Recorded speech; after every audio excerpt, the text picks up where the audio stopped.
to rise and shine. Daylight's a burning, ain't got a lot of time.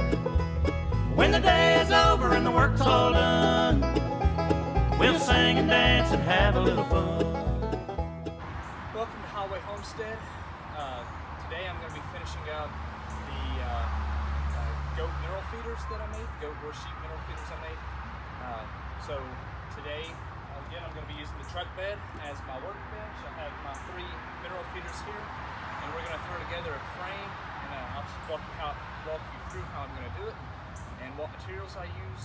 And please, if you have any questions or comments, as always, feel free to comment and send me a message. So, what I have here, I have a treated 2x6. It doesn't really have to be a 2x6.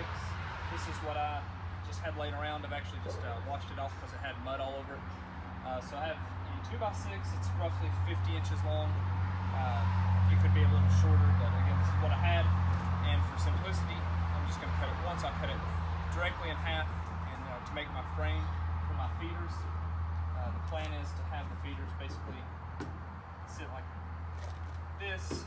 The mineral feeders sit like this, and I'll use, again, this is something I had laying around. I have some hot strap material from a plumbing job that I've done with ducting work. I can't remember, but anyway, I'll be using this to support or to connect the mineral feeders to the wood frame.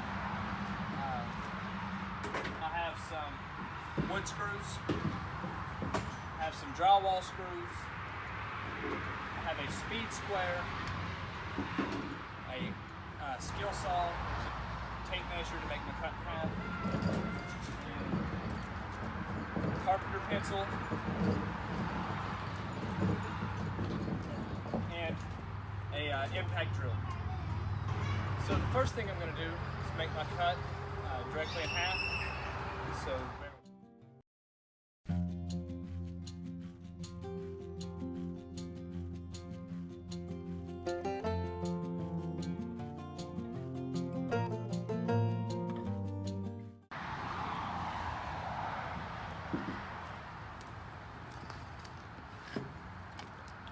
So I kind of had a change of plans. I was gonna make like a brace, but that was not gonna work. So we're kind of winging it at the moment. But right now I'm putting the pop strap on here to hold the mineral feeder in place. And you don't have to use pop strap. I even seen one that used a garden hose and extra, I guess, a scrap water hose to hold it in there. So now I've got it kind of tightened in there. Finished tightening that up. That's a pretty secure one, and I plan on making it even more secure, but that'll do for now until I get the next one in. And what I'm doing is pushing the mineral feeder. It has a lip where it's got the joint, and I'm pushing it right up flush with the 2x6 so that I have them even. You can see here it's flush with that lip. So then I'm going to take that, get another. So here I have a drywall screw, not my 3-inch wood screw, but I'm using a drywall screw because it's what you have. When you renovate, you use what you have. And when you homestead, you use what you have. I need to make a video of all the uses I have for electric fence wire.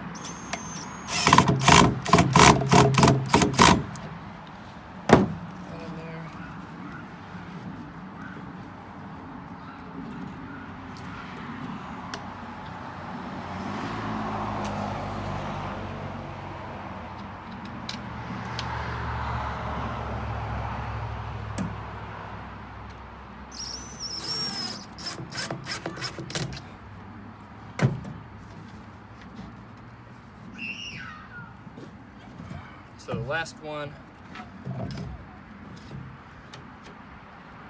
and I may tinker with the spacing. I did not space it well.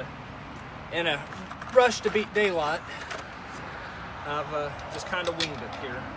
As Courtney would know, I am not all about winging it. I like things to be planned out, things to be perfect and concise. But when you're trying to beat daylight, you do what you got. You do what you got to do. I can't speak. Can't speak.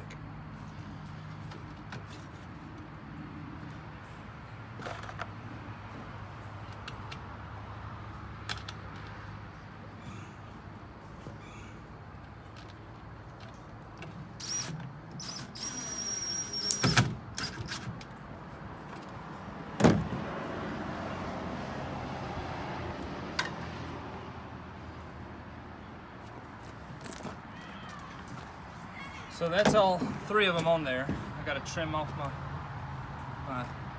pop support stuff. As you can see here, now I can connect it, put the minerals in it, and it'll be ready to go. Basically like that. So this is the semi-finished product. I will mount it to our goat's little barn tomorrow probably, so that we can start giving them some minerals that they need. If the goats end up knocking it off or something else, I may have to modify my design, but this is the finished concept. As you can see, I went around with screws and just tightened it up. Alright, so we're up here with our goats. This is their goat barn. It's movable. You can see it has wheels, and we're up here in the pen with the goats. I have their feeder, their mineral feeder here, and all I'm gonna do is take just some 3-inch long wood screws, and I'm gonna screw it into a stud or into a piece of wood that I know is there. You can see the screws on the tin, and just hold it in place. I'm gonna put 4 screws in it, and hopefully that'll be strong enough for them, and if they knock it down, we'll revisit it. So I'm gonna start installing it now.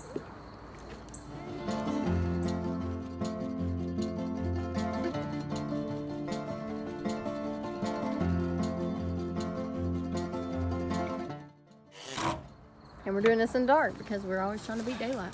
So there it is installed. It doesn't look level as it is, but we're sitting on the side of a hill, so it's level with the actual feeder. I hope this isn't too tall. We'll revisit it when the goats use it and see if I need to lower it or adjust it.